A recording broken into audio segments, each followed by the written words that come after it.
Nick and Lex here. Hey everyone! Hey, how's it going, guys? So tonight it's very special because this is gonna be Alexa's introduction to Yngwie Malmsteen. Like, not real introduction because we did see a concert. We did watch a concert in Mexico. The sound was not the best. I think he didn't have the best day because there was some errors even in the songs. He just like started playing a solo when there wasn't.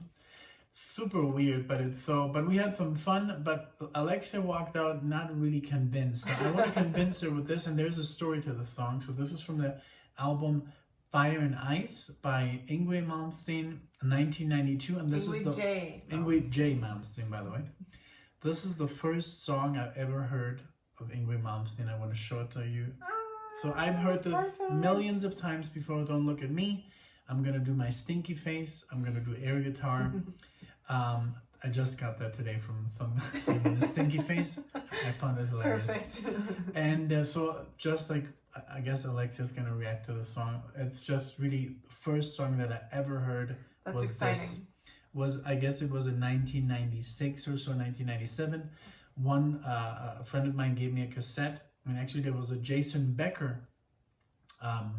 It was a Jason Becker cassette of Cacophony, and then there was this song on there and another one of Fire and Ice. So that's the way how actually I thought it was Jason Becker playing, but then he told me, no, that's a guy from Sweden, some crazy guy who dresses up like Dracula, and I'm like, okay.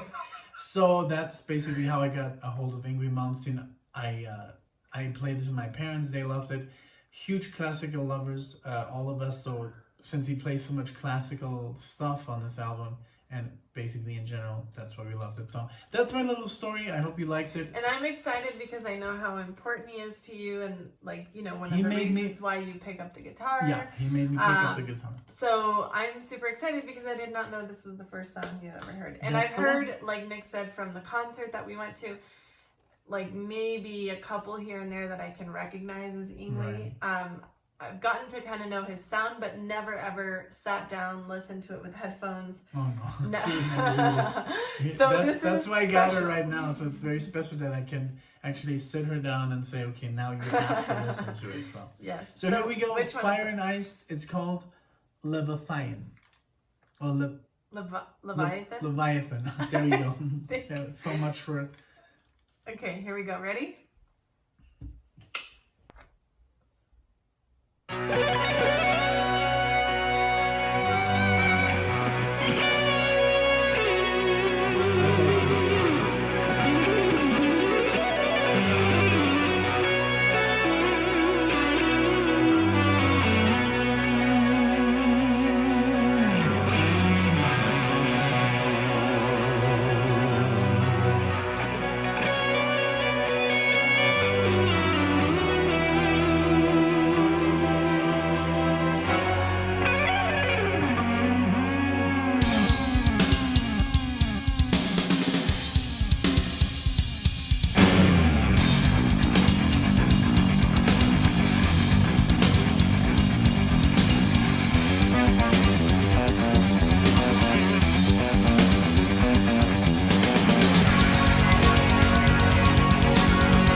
have always found it like crazy how he does these scales like on the guitar, because those are meant to be played like on a violin, you know? Yeah. So where it's much smaller, the neck is much smaller, it's still obviously, I'm sure, super hard, but it's really like awesome how he kind of like made that his style, you know, totally. to like, because I personally, I'm sure there's others, but I've never heard like anybody else do that.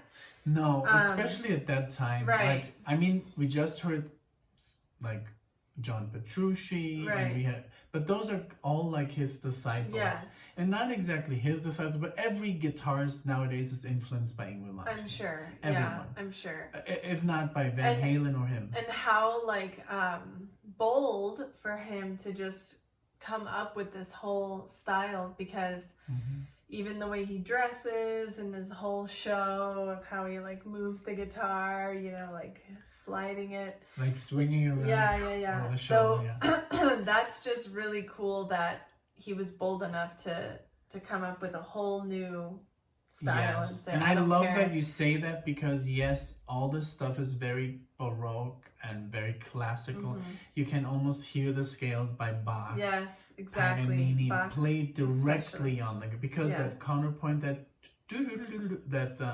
well, I can't do it that fast, but and he does it so lightning quick. Yeah. But I love, like you said, it's very bold to dress up like that, and just to say, you know, I don't give a F. Yeah, I'm not gonna what play people think, like. and he gets a lot of crap. I'm sure. And I love him that he's so like, I don't care.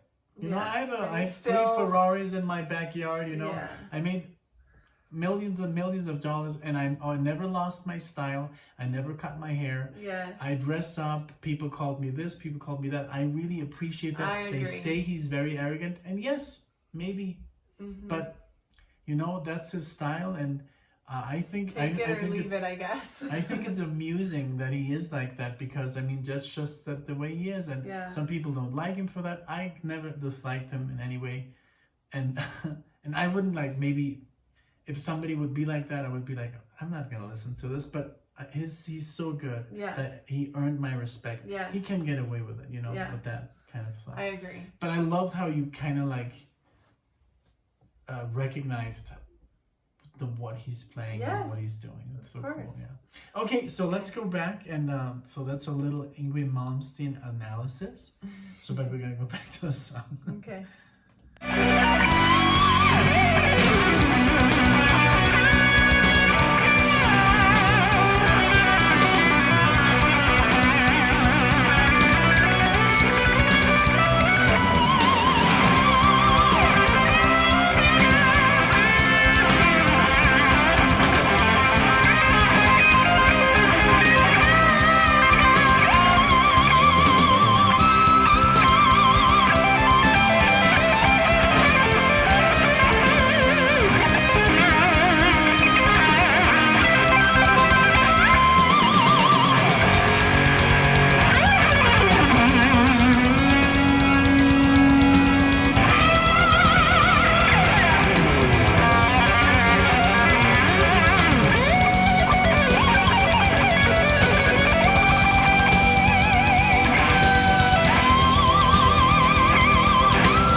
Wow.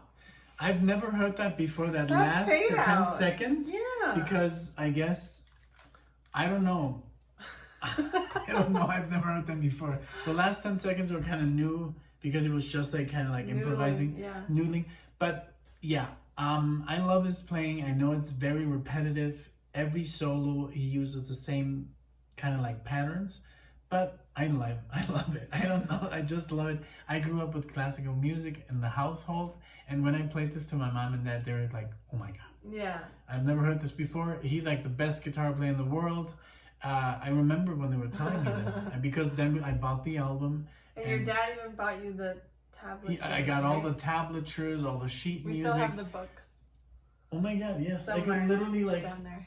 Yeah, they're under the give me a second.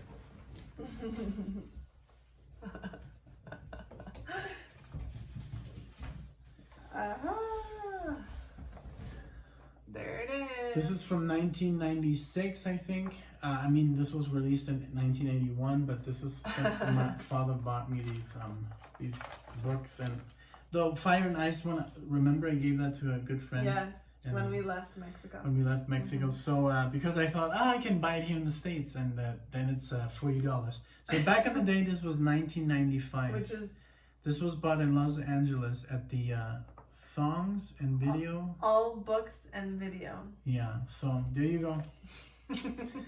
So well, yeah, so now Thank you know guys so I'm much. a real fan. This was really special. Yeah, this was really special to be showing her, to talk about Yngwie a little bit. You know, he means a lot to me, and I was so lucky to see him live at least once. Yes. So yes, that was great. All right. Well, did you want to? I am so happy that we did this because I've never, in the whole time that we've been together, sat down and listened to him. Not because I didn't want to, just because, you never really just sit and listen to music. This is why we enjoy it so much, because we're in the car, like we've always mentioned, yeah. and we're driving or stressed or looking for where we're going, so you don't really like enjoy. So 100%. you guys, if you have if you're an Yngwie Malmsteen fan and you have a wife who hates Yngwie Malmsteen, just sit her down one day, put some headphones on her, give her like some kind of like. No, I don't story. know. Like, yeah, just win her over. Just tell her, hey, just give me this moment. Give me 4 minutes and 30 seconds to listen to this, and it might work. It worked with me.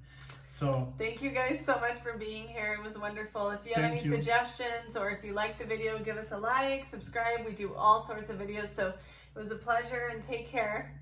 Bye. Bye. Thank you.